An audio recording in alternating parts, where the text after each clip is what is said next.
नमस्कार बच्चों, स्वागत है आप सभी का फिर से मेरे इस YouTube चैनल पे। पिछली बार हमने एक माध्यिक का क्वेश्चन हल किया था। इस बार हम एक क्वेश्चन हल करने जा रहे हैं माध्यिक का। देखिए बच्चों, बोर्ड की परीक्षाएं शेष है जिसमें से एक गणित विषय की परीक्षा है, तो उसी का एक टॉपिक है माध्यिक।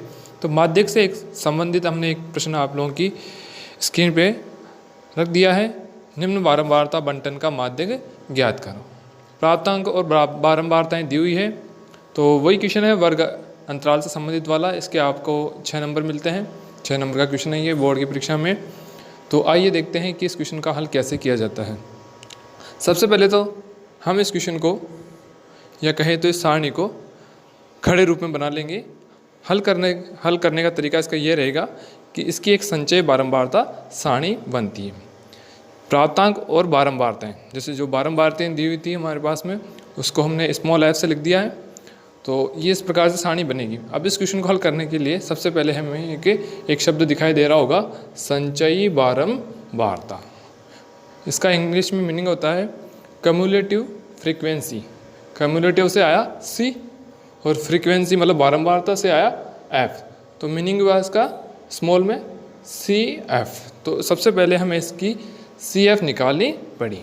अब CF निकालते कैसे हैं? बहुत ईजी है, बहुत आसान है। सबसे पहले तो हमें क्या करना पड़ेगा, जो बारंबारताओं में जो पहली संख्या है उसको एज इट इज ऐसे के ऐसा हमें CF में लिख देना है। उसके बाद में जो हमारे पास में बारंबारता है 4 से आगे कितनी है? 28। इस 28 को संचय बारंबारता की जो पहली संख्या है इसमें ऐड कर देना है, जोड़ देना है। तो 4 और 28 कितने होते हैं? 32। तो ये संचय बारंबारता का नेक्स्ट आ गया है। इसके बाद में 32 और 42 कितने होते हैं? ये होते हैं 74। 74 और 20 कितने होते हैं? 94। 94 और 6 कितने होते हैं? 100। देखिए बच्चों, क्या हमारा ये जोड़ भी एकदम सही है। इसको जांचने का तरीका ये है कि जो लास्ट में 100 आ रहा है यही क्या होना चाहिए? समस्त बारंबारताओं का योग होना चाहिए। ये जो बारंबारताएँ हैं इन सभी का जोड़ भी क्या 100 आ रहा है। अगर ये 100 आ रहा है तो हमारी लास्ट वाली संख्या से मैच करनी चाहिए, और इसका मतलब ये है कि हमने जो CF निकाली है वो एकदम सही है। तो देखिए हम जोड़ करते हैं। जोड़ करने के बाद में जब आप जोड़ करोगे तो मेरे ख्याल से ये सिग्मा F लिखेंगे, जैसा कि मैंने आपको पिछले वाले टॉपिक में बताया कि बारंबारताओं को जोड़ को अपन सिग्मा F लिखते हैं, और ये कितना है? 100 ही आएगा। ये इस प्रकार से हमने सिग्मा F निकाल लिया। देखिए बच्चों, माध्यिक में सिग्मा F को एक और नाम से लिखा जाता है, उसको लिखते हैं हम कैपिटल N से। कैपिटल N और सिग्मा F का मतलब इसमें एक ही है। तो अब हम आगे क्या करेंगे? अब आगे हम करेंगे कि हम निकालेंगे N/2। ये एक मान निकालना है अपने को। तो N/2 मतलब N का मान कितना हो गया? 100। 100 में कितने का भाग दिया? 2 का। और ये कितना आया? 50। अब हमें ये देखना है कि 50 से ठीक बड़ी जो संचय बारंबारता है वो क्या है। मतलब हमें लिखना पड़ेगा 50 से ठीक बड़ी CF। चलो हम देखते हैं 50 से ठीक बड़ी CF क्या है। देखिए 50 से ठीक बड़ी CF क्या है? 4 नहीं है, 32 नहीं है, कितनी है? 74 है। 94 भी है, 100 भी है, पर इसको नहीं लेंगे हम। क्या लेंगे? 74 लेंगे। तो 50 से ठीक बड़ी CF हम लिखेंगे कितनी? 74। इसका मतलब ये हुआ कि माध्यिक आएगा वो क्या आएगा? 20 से 30 के बीच में ही आएगा। इसके बाहर 20 से कम और 30 से बाहर आपका आंसर नहीं होगा। तो जो CF है उसके सामने वाला जो माध्यिक वर्ग है इसको हम माध्यिक वर्ग बोलेंगे। इसको हम क्या करेंगे? एक चौकोर बॉक्स से हाईलाइट कर देंगे। आगे हम यहाँ पर लिखेंगे 50 से ठीक बड़ी CF बराबर 74 है। ठीक है, अतः जो माध्यिक वर्ग होगा वो हमारे पास में हो गया, क्या हो गया? 20 से 30। माध्यिक वर्ग हमारे पास में हो गया 20 से 30। अब इसके बाद में हमें सूत्र पता होना चाहिए कि कौन सी चीज़ें उस सूत्र में चाहिए और किस प्रकार से चाहिए। उसके बाद में हम उस सूत्र में संख्याओं को रख करके, मान को रख करके हल करेंगे।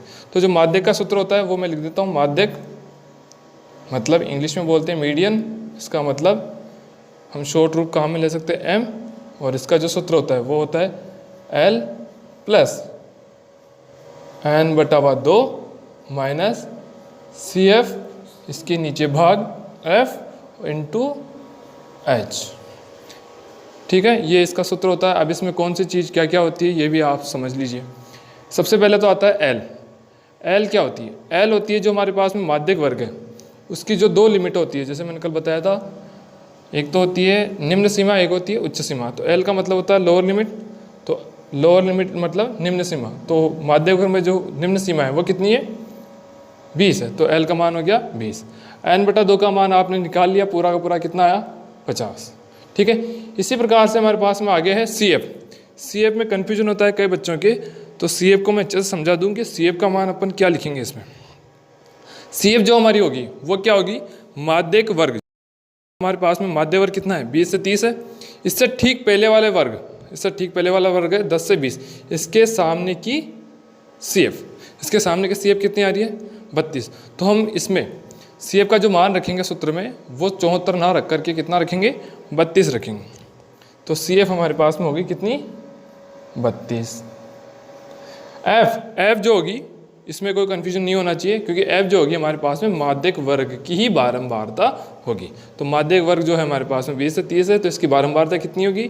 42। यही हमारे पास में F का काम करेगी मतलब, और ये कितनी है? 42। इसके बाद में आता है H मतलब हाइट या इस वर्ग अंतराल का अंतर जो भी है हमारे पास में, और ये सभी जगह समान होगा। तो ये वर्ग अंतराल हमारे पास में कितना है? जैसे 20 से 30 है तो 30 - 20 कितने हो गए? 10। तो ये H का मान हमारे पास में आ गया 10। अब इन सभी मानों को उठाकर आप सूत्र में रख दो और हल कर दो और आपका आंसर आ जाएगा। जैसे मैं इस क्वेश्चन को आगे हल करूं, m बराबर L का मान हमने रखा था कितना? 20 प्लस n/2 का मान कितना आएगा? पूरा का पूरा हम 50 रख सकते हैं, माइनस CF कितनी है? 32, F कितनी आई? 42 इंटू H। अब इसको हल कर लीजिए, जो आपका आंसर आएगा वो आ जाएगा। तो जैसे हम हल करने के लिए आगे बढ़ेंगे तो 20 प्लस 50 में से 32 घटा देंगे, ये घटाना पड़ेगा पहले, इसको हल करना पड़ेगा पहले, फिर उसके बाद में इंटू, फिर उसके बाद में 20 में ऐड करना पड़ेगा जो संख्या आएगी। H का मान हमने रखा नहीं, H का मान रखेंगे अपन यहाँ पे, ये रखेंगे 10। ठीक है, अब आप लोग चाहो तो इसको काट पीट के या जैसे भी आप डिवाइड करना चाहो वैसे कर सकते हो। तो 20 प्लस 180/42 करना चाहो तो वैसे कर सकते हो, नहीं तो आप लोग चाहो तो 10 को 42 को भी काट सकते हो, कैसे भी कर सकते हो। तो जैसे कि अपन इसको काट देते हैं छोटे में, या 6 से काट दो, 6 से गया 3 बार और ये 6 से गया 7 बार, तो 3 और 10 मतलब 3 को 10 से गुणा कर दिया तो 30/7। इसके बाद में 20 प्लस 7 का भाग हम क्या करेंगे? 30 में देंगे, फिर उसके बाद में जो भी संख्या आएगी उसको 20 में जोड़ देंगे। तो 7 का भाग 30 में देंगे तो 4 बार 10.2 आ गया, 7 में 7 × 8 = 56। दशमलव के बाद में 2 अंक तक काफ़ी है, आप इतने अंक ले सकते हो, नहीं तो ये भाग और जाएगा, आप देते रहोगे। 20 प्लस 4.28 मतलब 24.28, ये इसका आंसर आ गया। अब देख लो कि क्या हमारा ये आंसर सही है, ये भी जांच लो। जो माध्यक वर्ग था वो कितना था? 20 से 30, मतलब मैंने जैसे शुरू में कहा था कि आपका आंसर क्या आना चाहिए? 20 से 30 के बीच में आना चाहिए, न तो 20 से छोटा और ना ही 30 से ऊपर, जो कि हमारे पास में आंसर कितना आया है? 24.28। इसका मतलब आप निश्चिंत हो जाइए, आपका आंसर एकदम क्या है? सही है। अगर मेरा तरीका ये पसंद आया हो, या अगर अभी भी आपको कोई परेशानी हो इस क्वेश्चन से संबंधित, तो आप नीचे कमेंट में जाकर के मुझे बता सकते हो, और अगर आपको अच्छा लगा हो तो लाइक भी कर सकते हो, और मेरे इस चैनल को सब्सक्राइब करना ना भूलिएगा। धन्यवाद।